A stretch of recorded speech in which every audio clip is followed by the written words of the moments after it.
Gordon Downey, rest in peace.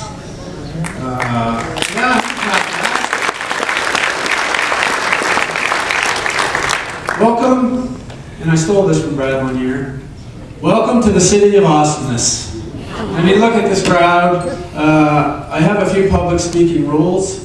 My first is never ever speak after Brad Woodside or Frank McKenna.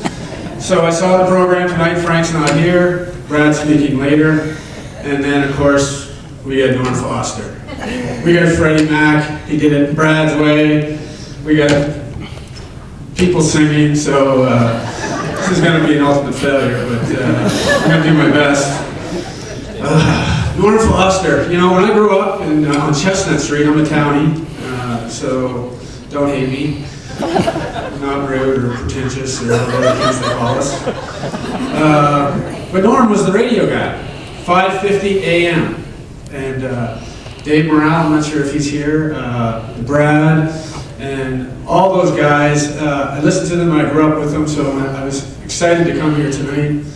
And but when I got to about junior high, CFMB 5:50 a.m. was not the cool radio station anymore. So I actually made a switch to CIHI 1260 a.m. And sorry about that, guys. We just weren't cool anymore. And I don't know what happened to AM. I actually turned on the AM today on the radio when I was coming here, and it kind of sounds like this. So that's what AM is. It kind of reminded me actually of CFMB back when I was a kid. And now when I go to school, I listen to 106.9 with Trevor Doyle, and I drive my kids to school, and then I drop them off. And then when I drop them off, I'm just about Taylor Swifted out.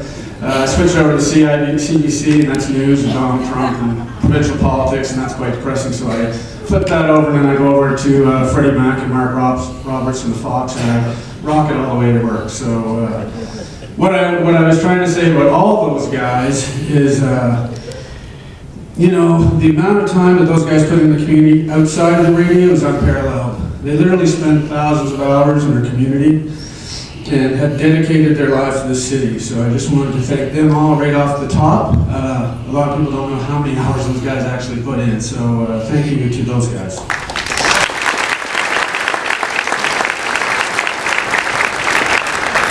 Second of all, I'd like to thank Carol Burt, Pam Doak, and the ladies executive. You know, I've been involved in a lot of these dinners over the years, actually probably hundreds of them. And this is probably one of the best run and well-attended events that's ever happened here at the Convention Center. So a round of applause for you as well.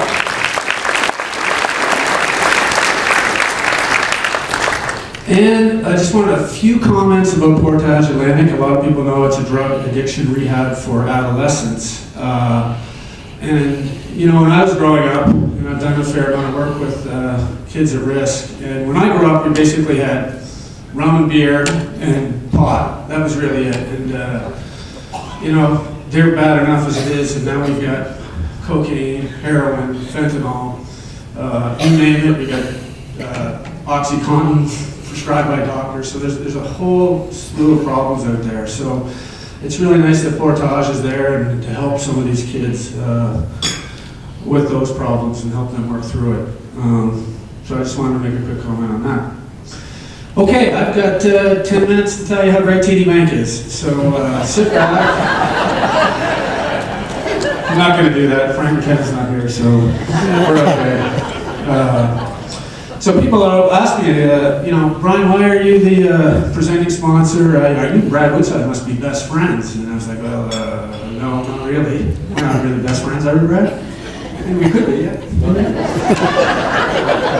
But you know, whenever I've asked him to do something as mayor, whether it was a dinner, client event, press events, charities, you know, he was always there. Like, he never ever said no. Like, I mean, I asked him to do a lot of stuff. And, well, triathlons. He would not do a triathlon. Basically 3 ways to kill him, I think he said.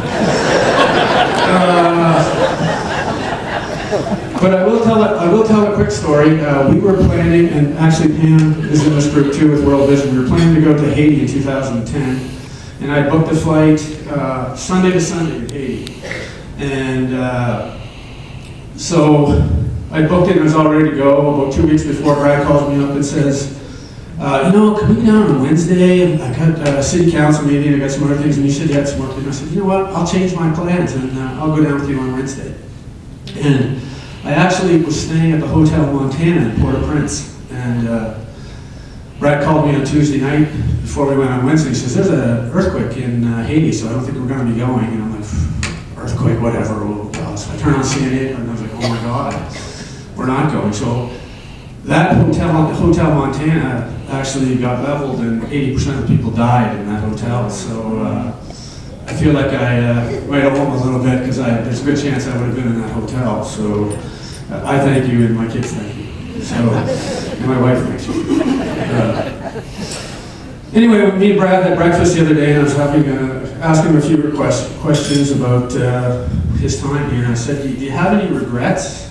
And it kind of shocked me. He said, no, I have no regrets.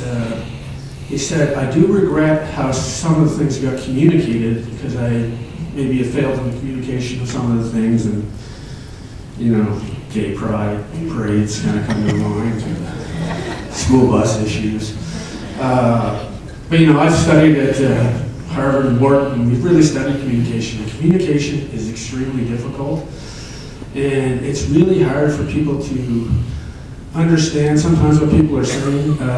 Women and men, it's different. Like, women actually have 12 versions of tone, men have 4. So for all you ladies out there looking at your husband, you just don't get it. Like, he doesn't. He just no clue what you're talking about. When it comes to word choice, I'm just going to give you a little sentence here. And Mary Jacobs is here, so it's no slam at Mary because she's my partner in crime at work. But here's the sentence. I didn't say Mary stole a purse. So I can say that 5 different ways. I could say, I didn't say Mary stole a purse. I didn't say Mary stole a purse. I didn't say Mary stole the purse. Or I could say, I didn't say Mary stole the purse. So back to communication. Sometimes you can say things and people can extrapolate however you want out of the versions of tone. And we study a lot of tone now, and you guys see it all with these emojis. You can't have an email now without an emoji because, my God, if you put everything, my mom puts everything in capital letters, so I just think she's yelling at me. And she doesn't put smiley faces or laugh out loud with big eyeballs or look at me. So, but I will tell you a story about communication that Brad shared with me. And one of the things that he does really, really well and better than most is sometimes he doesn't listen to people's advice. And I think at times you have to take a little bit of risk in this world.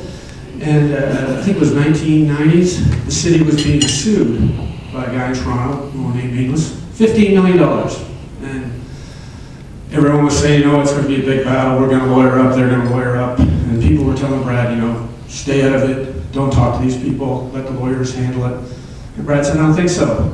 I'm getting on a plane and I'm going to Toronto, I'm going to talk to this guy. So he goes to Toronto, I think it was Woodline, at racetrack. They sat down, they had a few drinks, they had dinner, and they came to the conclusion that suing the city would hurt the customers of the mall and the people of the city. So after a couple hours, they had a handshake, Brad came home and saved the city $15 million. So a lot of people don't know that story, but and $15 million to now is what, a half a playhouse?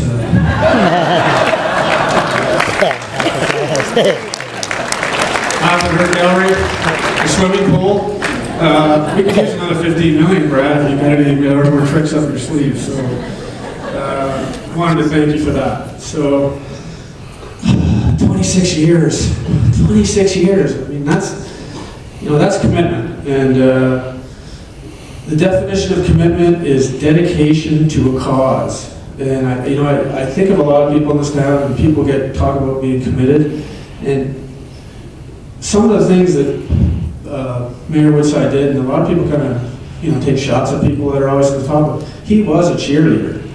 How many dinners? And I used to hate coming to these dinners because you had to listen to people like me talk forever. And it wasn't entertaining, it was boring and dull. But now when Brad Woodside came up, he lit the place up on fire. And one of the things that he always did is, people say he doesn't talk about himself. He talks about how great our city was. He compliments all the workers, all the people, all the athletes. You listen to his state of city addresses, he was always talking about the people and the city and how great we were and how awesome it was. And as a speaker, I used to have friends come here from Toronto, and they'd be like, who was that guy speaking? Oh my God, that guy's incredible. I mean, he's a world-class speaker. We kind of take it for granted, but when he comes up here, he's like a Christmas tree. It's like a strobe blade and asteroids colliding. He's like, he just comes alive, and, yeah.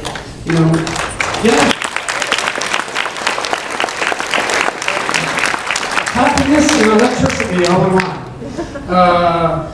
So I just wanted to talk about a couple other things, and I've done some crazy things in my life, and I have kind of like 3 sayings in my life that I think we both sort of share. First one is by Vince Lombardi. It's called Inches Make Champions. And he did it for 26 years. That was 26 inches of, because there was a gap when he started. He started as mayor. The city wasn't really where it is today. And every year he chipped at that and made the gap smaller and smaller. So I'd like to thank you for that. There's no shortcuts. So, and everybody here, we're all looking for shortcuts, and we're looking for these little ways to do things faster. It's inches every day. So we all have to remember that. The second one is make excuses while you can, not excuses while you can't. So you always did that, and I always tell people here, if you want to lose weight, you want to get a job, you want a promotion, write down all the reasons why you can't. Write down all the reasons why you can. Usually the reasons why you can't are longer. Rip the page in half, and all those reasons why you can't, throw them in the garbage. And you can do it. So Brad always did that. My third one, and my last one, and this is a saying, and I think it was by Isaac Newton, back when Isaac Newton was Isaac Newton. Stand on the shoulders of giants. And I've always looked for people to look up to, because we need to find people who can help you, people who are really good at what they do. And Brad would do that, and I'd ask him, he gave me several names. Frank McKenna comes to mind, and he would stand on Frank's shoulders and learn from Frank. And although Frank, Frank's no giant. He's actually, well, he's not here, so he's really good. But that's what he did. He stood on the shoulders of giants. A couple other things. Net worth. Bill Gates' net worth is $79 billion. Warren Buffett is 72. Oprah Winfrey's is 4. I'm not going to talk about what Brad Woodside's net worth is, but he did this job for a lot of years for peanuts. He started out with no health benefits. He had a wife. He had 2 young children. His secretary got paid more than he did. He did this job because he loved this city. Year after year, inch by inch, he made excuses why he could, and he stood on the shoulder of giants till now he's a giant himself. Thank you, Brad.